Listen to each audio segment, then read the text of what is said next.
Hi students, welcome back to our YouTube channel ನಮ್ಮ Vedanta SSLC. ನಾನು ನಿಮ್ಮ master teacher Yashasvi sir.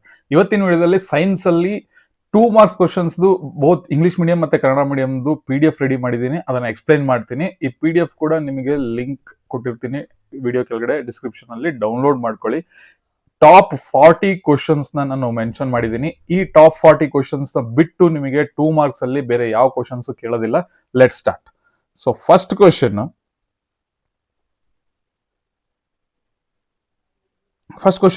What are the factors led to discover new sea route of India? ಭಾರತಕ್ಕೆ ಹೊಸ ಜಲಮಾರ್ಗ ಕಂಡುಹಿಡಿಯಲು ಕಾರಣ ಏನು ಅಂತ ಕೇಳ್ತಾ ಇದ್ದಾರೆ. ಏನೇನು? Demand for Indian spices. ನಮ್ಮ ಭಾರತದಲ್ಲಿ ಏನು ಮಸಾಲೆ ಪದಾರ್ಥಗಳಿದೆಯಲ್ಲ, ಅದಕ್ಕೆ ಡಿಮ್ಯಾಂಡ್ ಹೆಚ್ಚಾಯ್ತು. Then fall of Constantinople. Turks imposed high taxes. ಟರ್ಕಿಶ್ಗಳು ಹೈ ಟ್ಯಾಕ್ಸ್ ಅನ್ನ ಪೇ ಮಾಡ್ತಾ ಇದ್ರು. New scientific instruments. King of Spain and Portugal encouraged sailors. ಅಂದ್ರೆ ಮೆಣಸು, ಜೀರಿಗೆ, ದಾಲ್ಚಿನ್ನಿ, ಶುಂಠಿಗೆ ಯುರೋಪಿಯನ್ ನಲ್ಲಿ ಬೇಡಿಕೆ ಜಾಸ್ತಿ ಆಯಿತು. ಕಾನ್ಸ್ಟಾಂಟಿನೋಪಲ್ ನಗರದ ಪತನ 1453 ಅಲ್ಲಿ. Fall of Constantinople. ಟರ್ಕರು ಹೆಚ್ಚು ತೆರಿಗೆ ವಿಧಿಸಿದರು. ದೆನ್ ವರ್ತಕರಿಗೆ ವ್ಯಾಪಾರ ಲಾಭದಾಯಕವಾಗಲಿಲ್ಲ, ಅದಕ್ಕೋಸ್ಕರ ಹೊಸ ಜಲಮಾರ್ಗವನ್ನ ಕಂಡಿಡಿದ್ರು. ಓಕೆನಾ? Next, what are the results of Buxar battle? ಏನು? Shah Alam II granted the diwani rights to British. Then Shah Alam received 26 lakh rupees per annum and Nawab of Awadh paid rupees 50 lakhs as war compensation, and Mir Jafar's son was pensioned, and British hold entire administration of Bengal. The British became the masters of Bengal, Bihar and Odisha. Dual government was introduced in Bengal. ಈ ಕಾರಣಕ್ಕೆ ಇದೆಲ್ಲ ಸೇರಿಸಿ ಒಂದು ಬಕ್ಸರ್ ಬ್ಯಾಟಲ್ದು ಪರಿಣಾಮಗಳು. Okay, ಏನು ಕನ್ನಡದಲ್ಲಿ ಏನ್ ಕೊಟ್ಟಿದ್ದಾನೆ? ಬಕ್ಸರ್ ಕದನದ ಪರಿಣಾಮಗಳನ್ನು ವಿವರಿಸಿ. ಬ್ರಿಟಿಷರಿಗೆ ದಿವಾನಿ ಹಕ್ಕನ್ನು 2ನೇ ಶಾ ಆಲಂ ನೀಡಿದ. ಜೊತೆಗೆ ಶಾ ಆಲಂ ವಾರ್ಷಿಕ 26 ಲಕ್ಷ ರು ಪಡೆದು ಬಂಗಾಳದ ಮೇಲಿನ ತನ್ನ ಹಕ್ಕು ಬಿಟ್ಟುಕೊಟ್ಟನು. ವರ್ಷಕ್ಕೆ 26 ಲಕ್ಷ ತಗೊಂಡು ಬ್ರಿಟಿಷರಿಂದ. ಸೊ ಅವನ ಹಕ್ಕನ್ನ, ಅಂದ್ರೆ ಬಂಗಾಳದ ಮೇಲೆ ಇದ್ದಿದ್ದ ಅವನ ಹಕ್ಕನ್ನ ಬಿಟ್ಕೊಟ್ಟ. ಅವನ್ನ ನವಾಬ್ ಪೂಜ್ ಉದ್ ದೌಲ್ ಯುದ್ಧ ನಷ್ಟ ಪರಿಹಾರವಾಗಿ 50 ಲಕ್ಷ ರು ನೀಡಿದ. ಮೀರ್ ಜಾಫರ್ ಮರಣ, ಅವನ ಮಗನಿಗೆ ವಿಶ್ರಾಂತಿ ವೇತನ ನೀಡಿ ಬಂಗಾಳದ ಪೂರ್ವ ಆಡಳಿತವನ್ನು ಕಂಪನಿ ನಿರ್ವಹಿಸತೊಡಗಿತು. ಓಕೆ, ದೆನ್ ಬ್ರಿಟಿಷರು ಬಂಗಾಳ, ಬಿಹಾರ, ಒಡಿಶಾದ ಒಡೆಯರಾದರು. ದೆನ್ ಬಂಗಾಳದಲ್ಲಿ ದ್ವಿಪ್ರಭುತ್ವ ಪದ್ಧತಿ ಜಾರಿಗೆ ಬಂದಿತ್ತು. ಓಕೆ, ನೆಕ್ಸ್ಟ್, ಸಿಂಪಲ್ ಆಗಿ ಮೆನ್ಷನ್ ಮಾಡಿದ್ದೀನಿ ನಾನು ಪಾಯಿಂಟ್ಸ್ಗಳನ್ನ ಇಂಗ್ಲಿಷ್ ಅಲ್ಲಿ ಮತ್ತೆ ಕನ್ನಡದಲ್ಲಿ. ಆಸ್ ಯೂಶುವಲ್ ಇಂಗ್ಲಿಷ್ ಅಲ್ಲಿ ಕೆಲವೊಂದ್ಸತಿ ಪಾಯಿಂಟ್ಸ್ ಕಮ್ಮಿ ಇರುತ್ತೆ, ಕನ್ನಡದಲ್ಲಿ ಜಾಸ್ತಿ ಇರುತ್ತೆ, ಅಥವಾ ಕನ್ನಡದಲ್ಲಿ ಕಮ್ಮಿ ಇರುತ್ತೆ, ಇಂಗ್ಲಿಷ್ ಅಲ್ಲಿ ಜಾಸ್ತಿ ಇರುತ್ತೆ. ಅದೆರಡನ್ನು ನೋಡ್ಕೊಳ್ಳಿ. Next, third question, what are the causes and consequences of the battle of Plassey? Causes ಅಂದ್ರೆ ರೀಸನ್ಸ್ ಏನು? Misuse of dastaks. Then mending of the fort without permission. The black room tragedy. ಅಂದ್ರೆ ಕಾರಣಗಳೇನು? ದಸ್ತಕ್ಗಳ ದುರುಪಯೋಗ, ಅನುಮತಿ ಇಲ್ಲದೆ ಕೋಟೆಯ ದುರಸ್ತಿ, ಕಪ್ಪು ಕೋಣೆ ದುರಂತ. ರೀಸನ್ ಇದು 3. ದೆನ್ ಕಾನ್ಸಿಕ್ವೆನ್ಸಸ್ ಏನೇನು? Mir Jafar became the nawab of Bengal. Then British gained trade rights. Mir Jafar paid 17 crore to 17 lakh rupees to the British. 17 crore, 70 lakhs. Immortality and disunity brought out. ಏನೇನು? ಕನ್ನಡದಲ್ಲಿ ಭಾರತೀಯರಲ್ಲಿದ್ದ ಸಂಘಟನೆ ಮತ್ತು ಈ ಕಾಲದ ವ್ಯಾಪಾರಿ ವರ್ಗದಲ್ಲಿದ್ದ ಲೋಭಿತನವನ್ನು ಪ್ರಕಟ. ಮೀರ್ ಜಾಫರ್ ಬಂಗಾಳದ ನವಾಬನಾದನು. ಕಂಪನಿಯು ಬಂಗಾಳ ಪ್ರಾಂತ್ಯದಲ್ಲಿ ವ್ಯಾಪಾರ ನಡೆಸಲು ಅನಿರ್ಬಂಧಿತ ಹಕ್ಕನ್ನು ಪಡೆಯಿತು. ಸೊ ಸಿರಾಜನ ಕೋಲ್ಕತ್ತಾದ ಮೇಲೆ ನಡೆಸಿದ ಆಕ್ರಮಣಕ್ಕೆ ಯುದ್ಧ ಪರಿಹಾರವಾಗಿ ಮೀರ್ ಜಾಫರ್ನು ಕಂಪನಿಗೆ 17 ಕೋಟಿ 70 ಲಕ್ಷ ರೂಪಾಯಿಗಳನ್ನು ನೀಡಿದನು. ಇದು ಕಾನ್ಸಿಕ್ವೆನ್ಸಸ್ ಅಂದ್ರೆ ನಿಮಗೆ ಪರಿಣಾಮಗಳು, ಕಾರಣ ಮತ್ತೆ ಪರಿಣಾಮ. ಬ್ಯಾಟಲ್ ಆಫ್ ಪ್ಲಾಸಿದು ಕಾರಣ ಮತ್ತೆ ಪರಿಣಾಮ ಮೀನ್ಸ್ ಕಾಸಸ್ ಅಂಡ್ ಕಾನ್ಸಿಕ್ವೆನ್ಸಸ್ ನ ಎಕ್ಸ್ಪ್ಲೈನ್ ಮಾಡಿರುವಂತದ್ದು. 2 ಮಾರ್ಕ್ಸ್ ಕ್ವಶನ್ಸ್ ಅಷ್ಟೇ ಇದೆಲ್ಲ. How did Martand Varma control the Dutch? Shifted capital, cancelled pepper trade rights of Dutch, occupied the pepper growing areas, ಅಂದ್ರೆ ಮೆಣಸು ಬೆಳೆಯೋ ಏರಿಯಾ ಅಂದ್ರೆ ಜಾಗವನ್ನೆಲ್ಲ ಆಕ್ಯುಪೈ ಮಾಡ್ಕೊಂಡ. Compiled an army of 50,000 soldiers, 50,000 soldiers ಸೈನಿಕರು ಇರುವಂತಹ ಒಂದು ಸೈನ್ಯವನ್ನ ಕಟ್ಟದ. Stop the Dutch from gaining control over pepper trade. Okay, keep Dutch away from the sea ports. He defeated the Dutch and captures Nedumangala and Kottarakara. So Dutch were completely defeated and surrendered in 1753. So ಡಚ್ರನ್ನ complete ಆಗಿ ಸೋಲಿಸಿ surrender ಮಾಡ್ಕೊಂಡ 1753 ಅಲ್ಲಿ. Kochi became the spice hub of the world. Okay, which is the spice of the world, which ಅಂತ ಯಾವುದು spice hub of the world ಅಂತ ಏನ್ questions ಕೇಳ್ತಾರೆ, ಅದಕ್ಕೆ ಕೊಚ್ಚಿ ಅಂತ ಮಾರ್ಕ್ ಮಾಡೋದನ್ನ ಮರಿಬೇಡಿ. ಸೊ ಕನ್ನಡದಲ್ಲಿ ಏನೇನು ಕೊಟ್ಟಿದ್ದಾರೆ, ಪದ್ಮನಾಭಪುರದಿಂದ ತಿರುವನಂತಪುರಕ್ಕೆ ರಾಜಧಾನಿ ಸ್ಥಳಾಂತರ ಮಾಡಿದ. ಕರಿಮೆಣಸು ವ್ಯಾಪಾರದಲ್ಲಿ ಹಿಡಿತ ಸಾಧಿಸುತ್ತಿದ್ದ ಡಚ್ಚರನ್ನು ತಡೆಗಟ್ಟಿದ. ಡಚ್ಚರನ್ನು ಸೋಲಿಸಿ ನೆಡುಮಂಗಡ ಮತ್ತು ಕೊಟ್ಟಾರಕರಗಳ ವಶ. 1741ರಲ್ಲಿ ಡಚ್ಚರು ತಿರುವಾಂಕೂರಿನ ಮೇಲೆ ಯುದ್ಧ ಸಾರಿದರು. ಈ ಯುದ್ಧದಲ್ಲಿ ಡಚ್ಚರಿಗೆ ಸೋಲು, ಅವರಿಗೆ ಅಪಾರ ನಷ್ಟ ಆಯಿತು. 1753ರಲ್ಲಿ ಡಚ್ಚರು ಸಂಪೂರ್ಣವಾಗಿ ಸೋತು ಶರಣಾದರು. ಕೊಚ್ಚಿ ವಿಶ್ವದ ಸಂಬಾರ ಪದಾರ್ಥಗಳ ಕೇಂದ್ರವಾಯಿತು. ಸೊ ಸಿಂಪಲ್ ಆಗಿ ಕೊಟ್ಟಿದ್ದೀನಿ, ನೋಡ್ಕೊಳ್ಳಿ. Next, what are the effects of British education? So ಏನೇನು ಎಫೆಕ್ಟ್ಸ್ ಆಯಿತು ಬ್ರಿಟಿಷ್ ಎಜುಕೇಶನ್ಸ್ ಇಂದ? Indians could develop modernity, democracy, nationalistic ideas ಅಂತ ಅಂದ್ರೆ ಭಾರತೀಯರು ಆಧುನಿಕತೆ, ಜಾತ್ಯತೀತತೆ, ವೈಜ್ಞಾನಿಕ ಆಲೋಚನಾ ಕ್ರಮ, ಪ್ರಜಾಪ್ರಭುತ್ವ ಗುಣ ಬೆಳೆಸಿಕೊಂಡರು. Okay, next, encouraged local language and literature, ಸ್ಥಳೀಯ ಭಾಷೆ ಮತ್ತು ಸಾಹಿತ್ಯಕ್ಕೆ ಒತ್ತು ನೀಡಿದ್ರು. Then periodicals started, newspaper criticized British rule, ವೃತ್ತಪತ್ರಿಕೆಗಳು ಸರ್ಕಾರದ ನೀತಿಗಳ ವಿಮರ್ಶೆ ಮಾಡಿದವು. Next, new social and religious reform movements emerged. Okay, Indians were influenced by Rousseau, J.S. Mill, Montesquieu ideas. Okay, then freedom fighting around the world influenced the Indians realized their rich tradition. ಭಾರತೀಯರು ತಮ್ಮ ಸಾಂಸ್ಕೃತಿಕ ಪರಂಪರೆಯನ್ನು ಅರಿತುಕೊಂಡ್ರು. So British education ಫಲವಾಗಿ ಇದೆಲ್ಲ ಆಯಿತು. Next, the British revenue policy completely exploited the Indians, justify. British ಒಂದು revenue ಪಾಲಿಸಿನ ತಂದ್ರು. ಸೊ ಅದು ಇಂಡಿಯನ್ಸ್ನ ತುಂಬಾ ಏನಂತಾರಲ್ಲ ಶೋಷಣೆ ಮಾಡಿತು. ಯಾಕೆ? Exploited the Indians. A new landlord community was created. Okay, ಒಂದು ಲ್ಯಾಂಡ್ ಲಾರ್ಡ್ ಅಂದ್ರೆ ಜಮೀನ್ದಾರರು ಅಂತ, ಒಂದು ಹೊಸ ಜಮೀನ್ದಾರು ಕಮ್ಯುನಿಟಿ, ಒಂದು ಗುಂಪು ಕ್ರಿಯೇಟ್ ಆದಂಗಾಯ್ತು. ಲ್ಯಾಂಡ್ ಲಾರ್ಡ್ಸ್ ಎಕ್ಸ್ಪ್ಲಾಯ್ಟೆಡ್ ಪಿಸೆಂಟ್, ಅಂದ್ರೆ ರೈತರನ್ನ ಆ ಜಮೀನ್ದಾರರು ಶೋಷಣೆ ಮಾಡ್ತಾ ಇದ್ರು, ಶೋಷಣೆ ಮಾಡಕ್ ಸ್ಟಾರ್ಟ್ ಆದ್ರು. Suffered many hardships. Then land became commodity. ಅಂದ್ರೆ ಭೂಮಿ ಮಾರಾಟದ ವಸ್ತು ಆಯ್ತು. Next, pay revenue. Okay,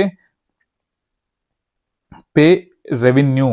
then moneylenders became strong. Moneylenders ಅಂದ್ರೆ ಹಣದ ಲೇವಾದೇವಿ ಮಾಡ್ತಾರಲ್ಲ, ಬಡ್ಡಿಗೆ ದುಡ್ಡು ಕೊಡೋದು ತಗೊಳ್ಳೋದು, ಅವರು ತುಂಬಾ ಸ್ಟ್ರಾಂಗ್ ಆದ್ರು. ರೈತರನ್ನು ಶೋಷಿಸುವ ಹೊಸ ಜಮೀನ್ದಾರಿ ಸಮುದಾಯ ಸೃಷ್ಟಿಯಾಯಿತು. ಜಮೀನ್ದಾರು ಶೋಷಣೆಯಿಂದ ರೈತರಿಗೆ ಸಂಕಷ್ಟ. ಭೂಮಿ ಮಾರಾಟದ ವಸ್ತು ಆಯಿತು. ಭೂಮಿ ಪರಾಬಾರೆ ಮಾಡಿ ಸಾಲವಾಗಿ ಪಡೆಯಬಹುದಾಗಿತ್ತು. ದೆನ್ ಜಮೀನ್ದಾರರು ಕಂದಾಯ ಕಟ್ಟಲು ಭೂಮಿ ಪರಾಬಾರೆ ಮಾಡಿದರು. ಕೃಷಿ ಕ್ಷೇತ್ರ ವಾಣಿಜ್ಯೀಕರಣವಾಯಿತು. ದೆನ್ ಹಣದ ಲೇವಾದೇವಿಗಾರರು ಬಲಿಷ್ಠರಾಗತೊಡಗಿದರು. ಇಷ್ಟು ಪಾಯಿಂಟ್ಸ್ ಏನಕ್ಕೆ, ನಮ್ಮ ಹೊಸ ಬ್ರಿಟಿಷ್ ಅವರು ತಂದಿದ್ದ ಹೊಸ ರೆವಿನ್ಯೂ ರೂಲ್ಸ್ ಇಂದ ಇಷ್ಟೆಲ್ಲ ಒಂದು ಶೋಷಣೆಗೆ ಒಳಗಾದ್ರು ನಮ್ಮ ಭಾರತೀಯರು. Okay, next, the government of Indian act 1935 is the foundation for the formation of constitution. Justify. The government of Indian act 1935 ನಮ್ಮ ಕಾನ್ಸ್ಟಿಟ್ಯೂಷನ್ ಸ್ಟಾರ್ಟ್ ಆಗೋದಕ್ಕೆ ಒಂದು ಬೇಸಿಕ್ ಫೌಂಡೇಶನ್ ಆಯ್ತು. ಅದನ್ನ ಜಸ್ಟಿಫೈ ಮಾಡ್ಕೊಳ್ಳಿ ಅಂತ. It's a base for the constitution. ಹೌದು, basement of the constitution, ನಮ್ಮ ಸಂವಿಧಾನಕ್ಕೆ ಬೇಸ್ಮೆಂಟ್ ತರ ವರ್ಕ್ ಆಯ್ತು. Then diarchy was established at the centre. Diarchy was abolished in the provinces. Then it allowed Indians to form government. ಭಾರತೀಯರು ಗೌರ್ಮೆಂಟ್ನ ಮಾಡೋದಕ್ಕೆ, ಸರ್ಕಾರ ಮಾಡೋದಕ್ಕೆ permission ಸಿಗ್ದಂಗಾಯ್ತು. Formation of all India federation, establishment of Reserve Bank of India, okay, establishment of federal court. ಸಂವಿಧಾನದ ಬಹಳ ಅಂಶಗಳು ಈ ಕಾಯ್ದೆಯನ್ನೇ ಆಧರಿಸಿದೆ. ಅಂದ್ರೆ 1935 ಭಾರತ ಸರ್ಕಾರದ ಕಾಯ್ದೆ ಓಕೆ, ಭಾರತಕ್ಕೆ ಸಂಪೂರ್ಣ ಜವಾಬ್ದಾರಿಯುತ ಸರ್ಕಾರ ನೀಡಿತು. Freedom government, okay. ನೆಕ್ಸ್ಟ್, ಕೇಂದ್ರದಲ್ಲಿ ದ್ವಿಸರ್ಕಾರ ಸ್ಥಾಪನೆ, ಭಾರತೀಯ ರಿಸರ್ವ್ ಬ್ಯಾಂಕ್ ಸ್ಥಾಪನೆ, ಪ್ರಾಂತ್ಯಗಳಲ್ಲಿ ದ್ವಿಸರ್ಕಾರ ಪದ್ಧತಿಯನ್ನು ರದ್ದು, ಫೆಡರಲ್ ಕೋರ್ಟ್ ಸ್ಥಾಪನೆ. ಇಷ್ಟು ಕಾರಣಗಳನ್ನ ಯಾಕೆ ಹೇಳ್ತಾ ಇದೀವಿ ಅಂತ ಅಂದ್ರೆ, ಇದೆಲ್ಲ ಕಾರಣಗಳಿಂದ ನಮ್ಮ ಭಾರತೀಯ ಸಂವಿಧಾನಕ್ಕೆ ಒಂದು ಬೇಸ್ಮೆಂಟ್ ಸಿಕ್ಕಂಗಾಯ್ತು. Okay, next, the 19th century has been called the Indian renaissance. Why ಅಂದ್ರೆ 19ನೇ ಶತಮಾನವನ್ನು ಭಾರತೀಯ ಪುನರುಜ್ಜೀವನ ಕಾಲ ಎಂದು ಕರೆಯಲಾಗಿದೆ. ಏಕೆ?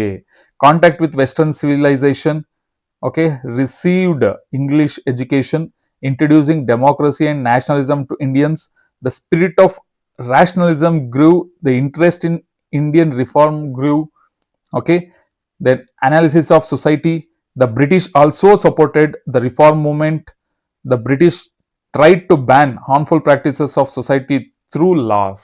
Okay, ಇದಿಷ್ಟು ಬರೆದ್ರೆ ನಿಮಗೆ 2 ಮಾರ್ಕ್ಸ್. ಡನ್. ನೆಕ್ಸ್ಟ್ 9ನೇ ಪ್ರಶ್ನೆ, mention the reforms of Shri Narayan Guru Dharma Paripalana ಯೋಗಂ organisation. ಧರ್ಮ ಪರಿಪಾಲನಾ ಯೋಗಂ ಅಂತ ಒಂದು ಸಂಘವನ್ನ ಅಂದ್ರೆ ಕಟ್ಟಿದ್ರು ನಾರಾಯಣ್ ಗುರು ಅವರು. ಅದ್ರದ್ದು ಒಂದು ರಿಫಾರ್ಮ್ಸ್ ಅಂತ ಅಂದ್ರೆ ಸಂಘಟನೆಯ ಕಾರ್ಯವೈಖರಿ ಹೇಗಿತ್ತು? Aiming to empower exploited communities, aim to build a dignified society, there is only one caste, one religion and one god for mankind.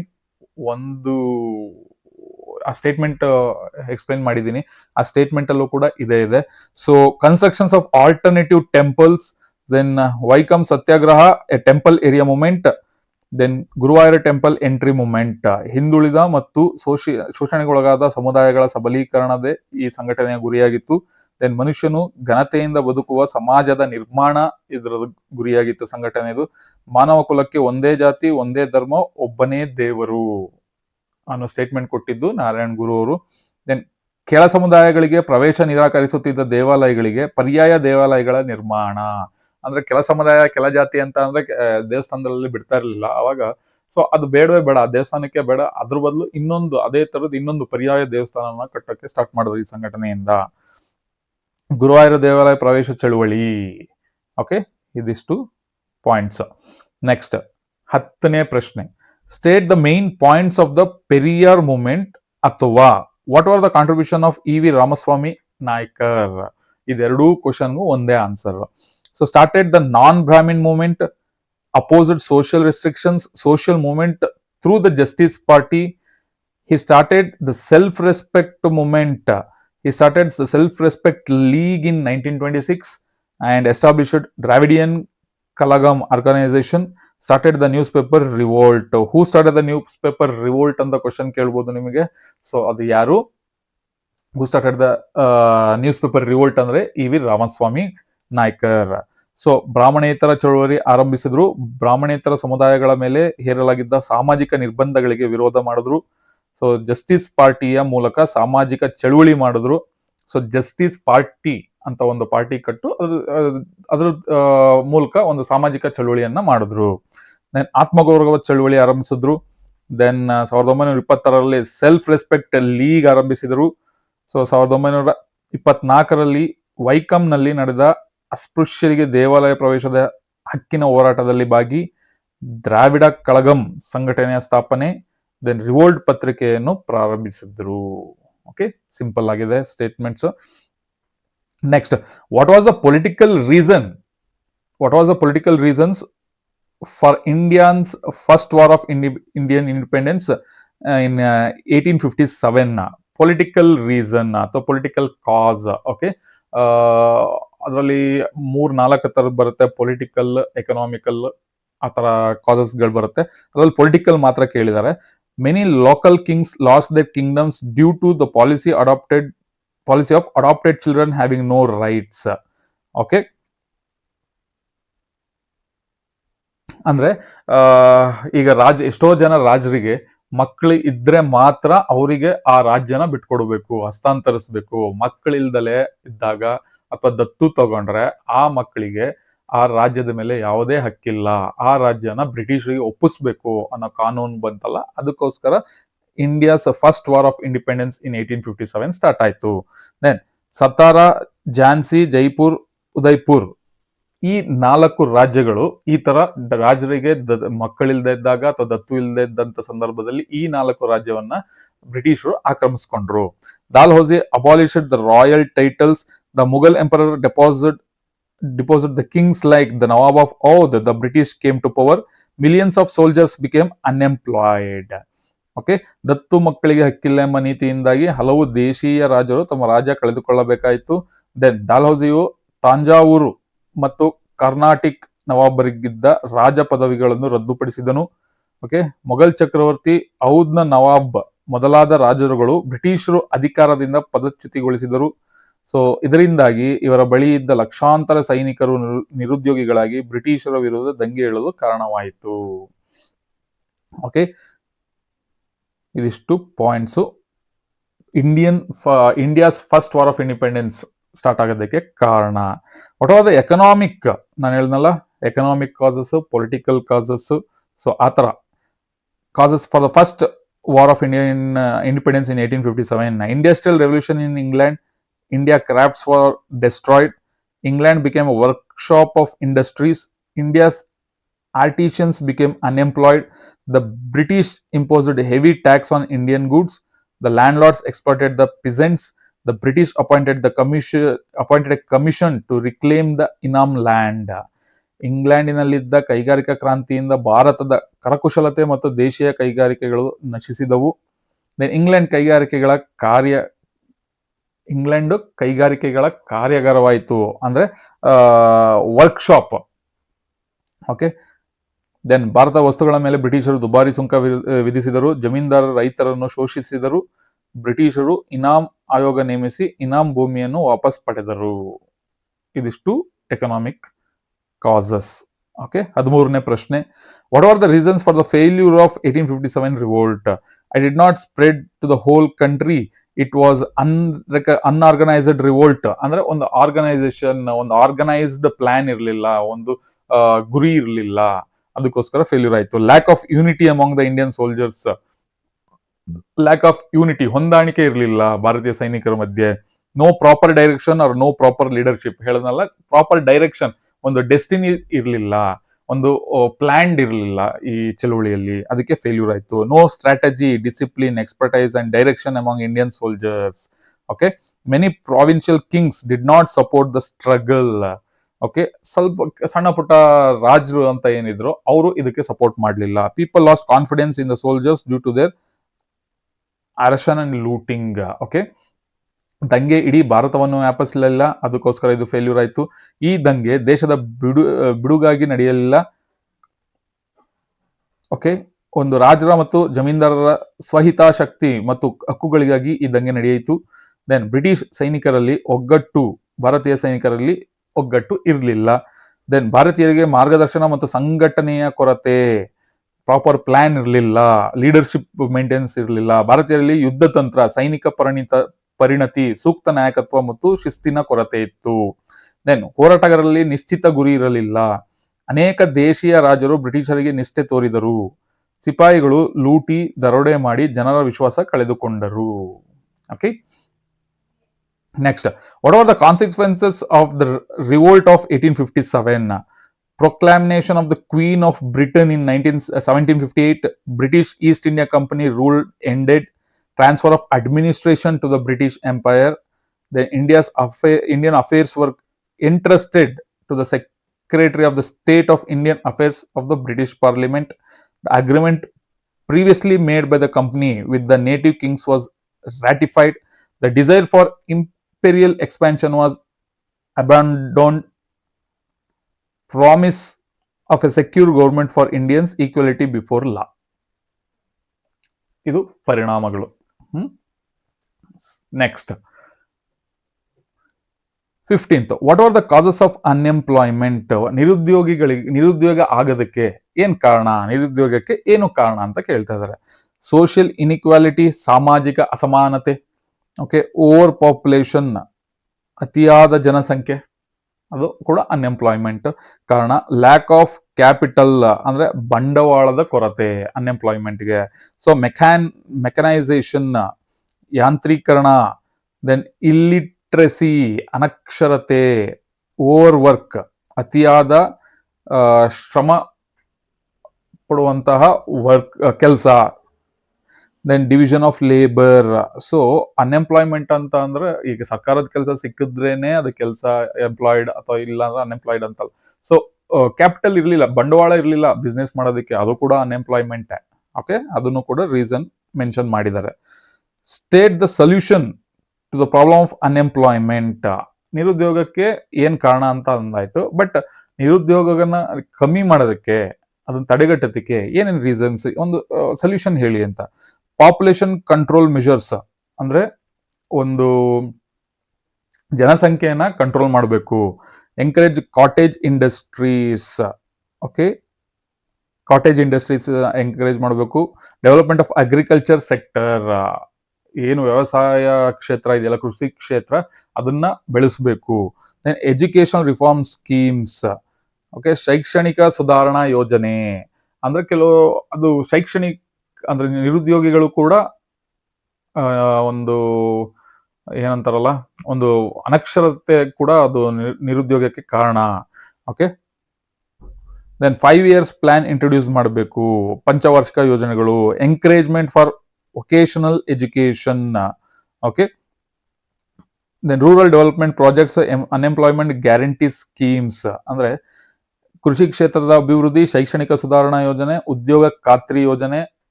So ಇಂಥ ಕೋರ್ಸ್ ಮಾಡಿದ್ರೆ ನಿಮಗೆ ಕೆಲಸ ಸಿಕ್ಕೇ ಸಿಗುತ್ತೆ ಅನ್ನೋ ತರ ಒಂದು ಉದ್ಯೋಗ ಖಾತ್ರಿ ಯೋಜನೆ ತರಬೇಕು. ಸೊ ಅದರಿಂದ ಕೂಡ ನಿರುದ್ಯೋಗ ಸಮಸ್ಯೆ ಕಮ್ಮಿ ಆಗುತ್ತೆ. ಗ್ರಾಮೀಣಾಭಿವೃದ್ಧಿ ಆಗೋದ್ರಿಂದ ಕೂಡ ನಿರುದ್ಯೋಗ ಸಮಸ್ಯೆ ಕಮ್ಮಿ ಆಗುತ್ತೆ. ಓಕೆ, ಇದಿಷ್ಟು points.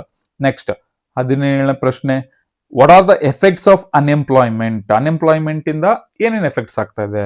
Bad impact on society, poverty, illness, corruption, family breakdown, cheating, fraud, theft and adultery. ನಿರುದ್ಯೋಗವು ಸಮಾಜದ ಮೇಲೆ ಕೆಟ್ಟ ಪರಿಣಾಮ ಬೀರ್ತಾ ಇದೆ. ಓಕೆನಾ. ನಿರುದ್ಯೋಗಿ ಸಮಸ್ಯೆಯು ಬಡತನ, ಅನಾರೋಗ್ಯ, ಭ್ರಷ್ಟಾಚಾರ, ಕೌಟುಂಬಿಕ ಕಲಹ, ಮೋಸ, ವಂಚನೆ, ಕಳ್ಳತನ ಎಲ್ಲದ ಮುಂತಾದ ಪರಿಣಾಮಗಳನ್ನ ಬೀರ್ತಾ ಇದೆ. ಸೊ ಸಿಂಪಲ್ ಆಗಿದೆ, ಇದನ್ನ ಬರ್ಕೊಬಹುದು. ಇದನ್ನ ಪಾಯಿಂಟ್ ವೈಸ್ ಬರೀರಿ, ನಾನು ಕಂಟಿನ್ಯೂಸ್ ಆಗಿ ಪ್ಯಾರಾಗ್ರಾಫ್ ತರ ಬರ್ತೀನಿ. Explain the effects of terrorism. ಭಯೋತ್ಪಾದನೆಯ ಪರಿಣಾಮಗಳನ್ನು ವಿವರಿಸಿ ಅಂತ ಹೇಳಿ.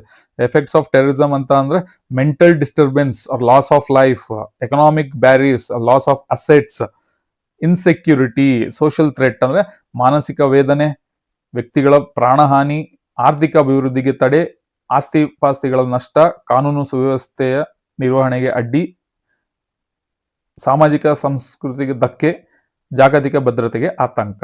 ಇಷ್ಟು ಪಾಯಿಂಟ್ಸ್ ಸಿಂಪಲ್ ಆಗಿದೆ. ಇಷ್ಟನ್ನ ಬರೆದ್ರೆ ನಿಮಗೆ 2 ಮಾರ್ಕ್ಸ್. ಓಕೆನಾ.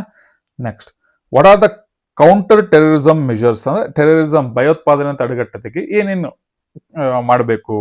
ಮಾಡ್ಬೋದು? India strongly opposes terrorism at home and abroad. ಅಂದ್ರೆ ಭಾರತ ನಮ್ಮ ದೇಶದಲ್ಲಿ ಜೊತೆಗೆ ಬೇರೆ ದೇಶದಲ್ಲಿ, ಇಡೀ ವಿಶ್ವದಲ್ಲಿ ಎಲ್ಲೇ ಭಯೋತ್ಪಾದನೆ ಸಂಘಟನೆಗಳು ಮಾಡುವಂತ ಕೃತ್ಯಗಳನ್ನ ವಿರೋಧಿಸ್ತಾ ಇದ್ರು. Then NIA, IB, anti terrorist squad ಸ್ಥಾಪನೆ ಮಾಡಿದ್ರು. Then strengthening the intelligence system. Okay, intelligence system ಅಂತ ಅಂದ್ರೆ ಇಲ್ಲಿ ಕೆಲವೊಂದು ಘಟನೆಗಳು ನಡೆಯೋಕ್ಕಿಂತ ಮುಂಚೆನೆ ಸ್ಟಾಪ್ ಆಗ್ತವೆ. ಸೊ ಅದು ಇಂಟೆಲಿಜೆನ್ಸ್ ರಿಪೋರ್ಟ್ ಇಂದ ಗೊತ್ತಾಗ್ತದೆ. ಇಲ್ಲಿ ಹಿಂಗ್ ಬಾಂಬ್ ಬ್ಲಾಸ್ಟ್ ಆಗ್ಬೋದು, ಅಥವಾ ಇಲ್ಲಿ ಜಗಳ ಆಗ್ಬೋದು, ದೊಂಬಿ ಇದೊಳ್ಬೋದು, ಗದ್ದಲ ಆಗ್ಬೋದು, ಆ ತರ ಎಲ್ಲ ಇಂಟೆಲಿಜೆನ್ಸ್ ರಿಪೋರ್ಟ್ ಇಂದ ಬರ್ತಾ ಇರುತ್ತೆ. ಓಕೆ, ಸೊ ಅದನ್ನ ನೀವು ನೋಡ್ಕೊಳ್ಳಿ. ಸೊ ರಾಷ್ಟ್ರೀಯ ತನಿಖಾ ದಳ NIA ಸ್ಥಾಪನೆ ಮಾಡಿದ್ರು. ಇಂಟೆಲಿಜೆನ್ಸ್ ಬ್ಯೂರೋ IB ಸ್ಥಾಪನೆ ಆಯಿತು. ಸಂಶೋಧನಾ ಹಾಗೂ ವಿಶ್ಲೇಷಣಾ ಘಟಕ ಸ್ಥಾಪನೆ. ಭಯೋತ್ಪಾದಕ ನಿಗ್ರಹ ಪಡೆ, ಓಕೆ, ಆಂಟಿ ಟೆರರಿಸ್ಟ್ ಸ್ಕ್ವಾಡ್, ಗುಪ್ತಚರ ವ್ಯವಸ್ಥೆಯ ಬಲವರ್ಧನೆ. ಓಕೆ, ಭಯೋತ್ಪಾದಕರಿಗೆ ಹಣಕಾಸು ವರ್ಗಾವಣೆಯನ್ನು ತಡೆಯಲು ಹಣಕಾಸು ಗುಪ್ತಚರ ಘಟಕದ ಸ್ಥಾಪನೆ. ಯಾಕಂದ್ರೆ ಭಯೋತ್ಪಾದಕರಿಗೆ ದುಡ್ಡು ಬೇಕು, ಏನೇ ಕೆಲಸ, ಈಗ ವೆಪನ್ಸ್ ಬಾಂಬ್ಸ್ ಎಲ್ಲ ಇದ್ ಮಾಡ್ಕೋಬೇಕು ಅಥವಾ ಏನೇ ಕೆಲಸ ಕೆಟ್ಟ ಕೆಲಸ ಮಾಡೋದಕ್ಕೂ ಅವ್ರಿಗೆ ದುಡ್ಡು ಮೇನ್ ಬೇಕು. ಅದನ್ನ ಆ ಮೂಲನ ಹುಡುಕೋದಕ್ಕೆ, ಅದನ್ನ ಅಮೌಂಟ್ ಟ್ರಾನ್ಸ್ಫರ್ ಕಮ್ಮಿ ಮಾಡೋದಕ್ಕೆ ಈ ತರ ಒಂದು ಹಣಕಾಸು ಗುಪ್ತಚರ ಘಟಕವನ್ನ ಸ್ಥಾಪನೆ ಮಾಡಿದ್ರು. ಓಕೆ, ನೆಕ್ಸ್ಟ್ 20ನೇ ಪ್ರಶ್ನೆ. State the steps taken by India for the protection of human rights. So ಮಾನವ ಹಕ್ಕುಗಳನ್ನ ಪ್ರೊಟೆಕ್ಟ್ ಮಾಡೋದಕ್ಕೆ ಏನೇನ್ ಸ್ಟೆಪ್ಸ್ ನ ತಗೊಂಡ್ರು ಗೌರ್ಮೆಂಟ್ ಅವರು? The India has advocated universal human rights. The constitution of India has granted fundamental rights to Indians. Okay, ಅದು ಸಂವಿಧಾನದಲ್ಲೇ ಸಿಕ್ಕಿದೆ. Human rights to be protected world wide. ಇಡೀ ಜಗತ್ತಲ್ಲಿ ಮಾನವ ಹಕ್ಕುಗಳನ್ನ ಕಾಪಾಡಬೇಕು. So India opposes genocide, all forms of exploitation and oppression. It has established a national human rights commission and state human rights commission. Central government ಅಲ್ಲೂ ಇದೆ ಅದು national human rights commission ಅಂತ, state ಅಲ್ಲೂ ಇದೆ ಸ್ಟೇಟ್ ಹ್ಯೂಮನ್ ರೈಟ್ಸ್ ಕಮಿಷನ್ ಅಂತ. Okay, next. State the basic principles of Indian foreign policy. ಏನು basic principle? ಭಾರತದ ವಿದೇಶಾಂಗ ನೀತಿಯ ಮೂಲ ತತ್ವಗಳನ್ನು ತಿಳಿಸಿ. ಏನೇನಿದೆ? Opposition two